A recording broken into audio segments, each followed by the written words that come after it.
There's a road outside Rome. A man is being carried in a litter.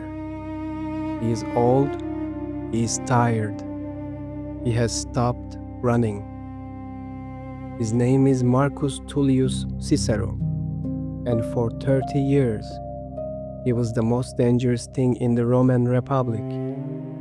Not because he held a sword, he never did, because he held words. He was not born into greatness.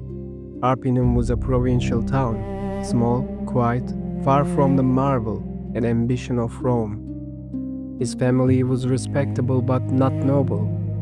They had no ancestors worth mentioning in polite company, no generals in the bloodline, no consuls.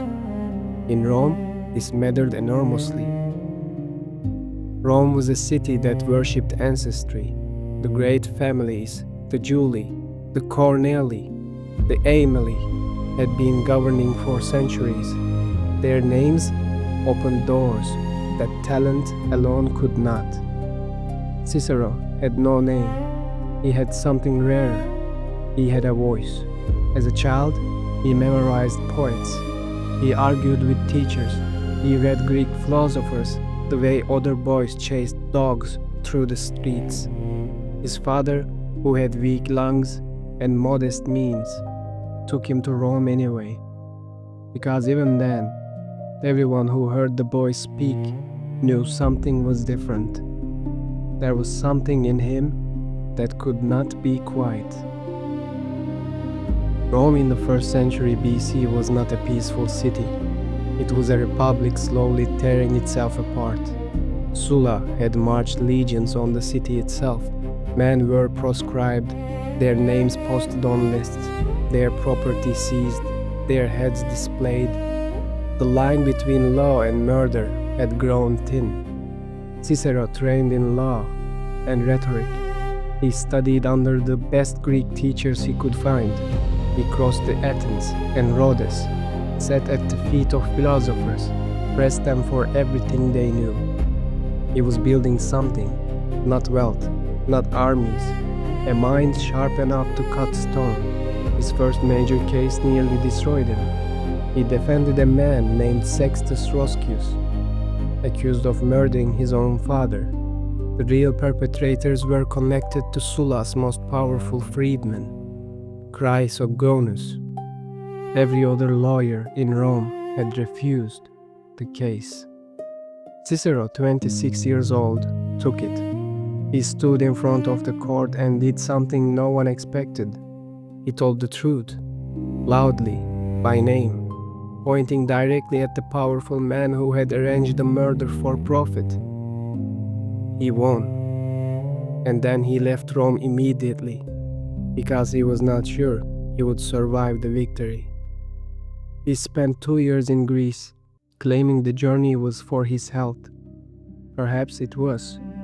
Perhaps he needed time to understand what kind of a man he had decided to become.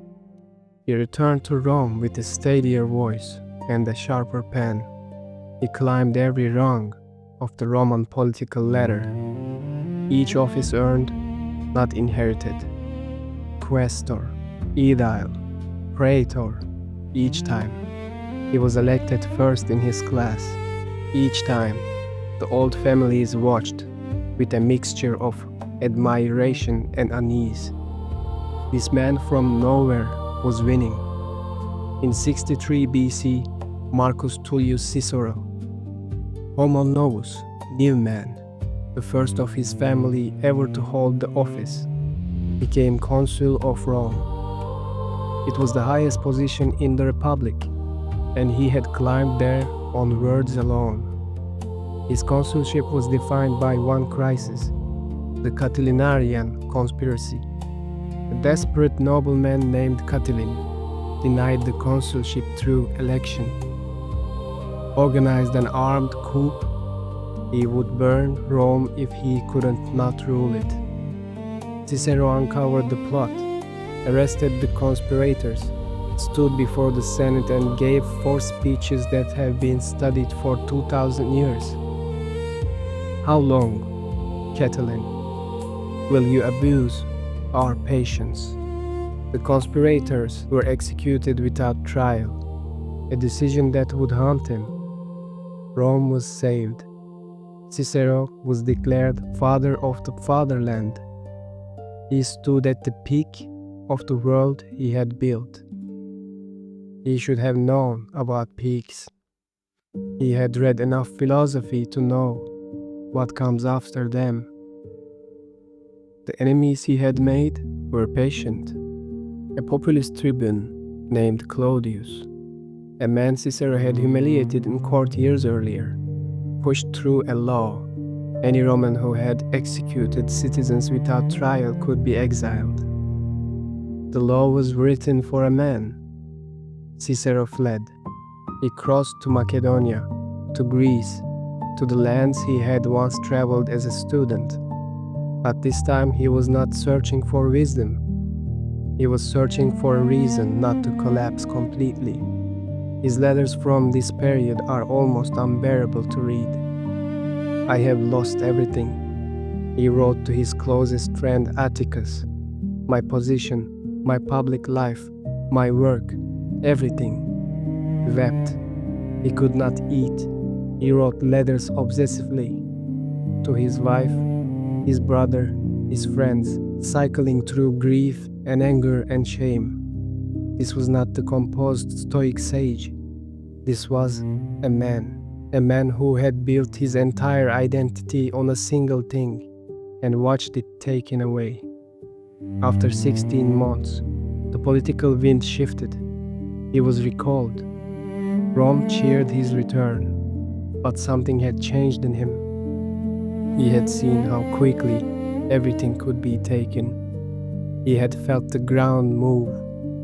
In the years that followed, Cicero lived in the shadow of Caesar. Julius Caesar had done what men like Cicero feared most.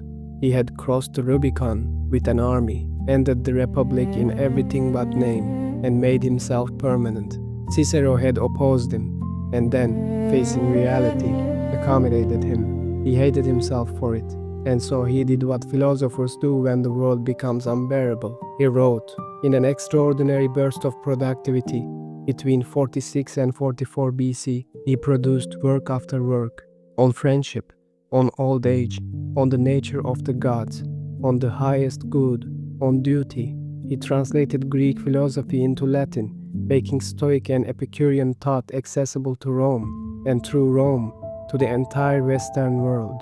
Of the philosophical vocabulary we still use today, quality, individual, moral, notion, image, he invented or adapted. He was doing what he had always done. He was talking, but now he was talking to posterity. His daughter Tullia died in 45 BC. She was the person he loved most in the world. He grieved with the same raw intensity as his exile. Letters again, obsessive, inconsolable. He began writing a philosophical text on grief, not the controlled essay of a distant thinker, a document of someone trying to think their way out of pain. He was 60 years old. He had survived exile, civil war, the death of the Republic, the death of his daughter, and then Caesar was assassinated, and Cicero allowed himself to believe, for a moment, that the Republic might live again. The man who killed Caesar had no plan for what came after. Into that vacuum stepped Mark Antony, Caesar's lieutenant, brutal and ambitious, and Cicero, 62 years old, did something extraordinary. He went back to the Senate. He delivered 14 speeches against Mark Antony, called the Philippics, after Demosthenes' speechless against Philip of Macedon. They were the most dangerous thing he had ever written. They called Antony a drunk, a thug, a tyrant. They named him an enemy of Rome. His friends begged him to stop. He is too powerful, they said. You will not survive this. Cicero kept writing. There's a famous line from the last Philippic, delivered in April of 43 BC, just months before his death. I have lived long enough, both for nature and for glory. He knew, he had always known, this would be the cost. But he had decided, somewhere in the grief and the exile and the years of writing philosophy alone in his villa, that he was not going to spend his remaining years quiet. He had been given a voice. He was going to use it. Antony allied with Octavian and Lepidus, the second triumvirate. They drew up lists. Cicero's name appeared immediately. He fled his villa at Tusculum. He tried to reach the sea, to sail to Greece. The weather was against him. He turned back. He traveled in circles, indecisive, exhausted, finally still. On December 7th, 43 BC, he was being carried in a litter toward the coast when Antony's soldiers caught up with him. His slaves offered to fight. He told them not to. He leaned out of the litter, turned towards the soldiers, and waited. He was 63 years old. The centurion hesitated. Cicero did not. "Come here, soldier. There's nothing proper about what you're gonna do, but at least make sure you do it properly," he said. And he stretched out his neck. Mark Antony had his hands cut off, his tongue. They were nailed to the rostra, the very platform from which Cicero had delivered his greatest speeches, the platform from which his voice had changed the direction of Rome over and over again. His wife Fulvia, Antony's wife, is said to have taken his tongue in her hands and driven hairspins through it. She was trying to silence what was already impossible to silence. Here is what they did not understand. Words do not live in tongues. The Philippics survived. The Amicitia survived. The Offices survived. Marcus Aurelius read it. Augustine read it. Petrarch wept over it. The founding fathers cited it. Every Western republic that followed Rome carried, somewhere in its architecture, the fingerprints of that man from Arpinum who had nothing but his voice. Antony is remembered because Cicero described him. Caesar is remembered partly because Cicero opposed him.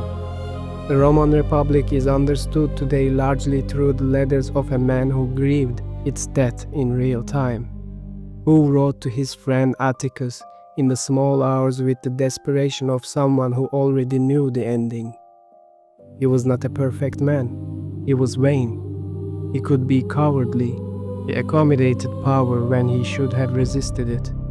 But at the end, when the lists were drawn, when his name appeared, when the litter stopped on that road, he chose. He stretched out his neck. He did not flinch, and the words outlasted the empire that killed him. That is what it means to believe in something, not to die for it without fear, but to keep speaking, even when you know the cost, even when the soldiers are already on the road.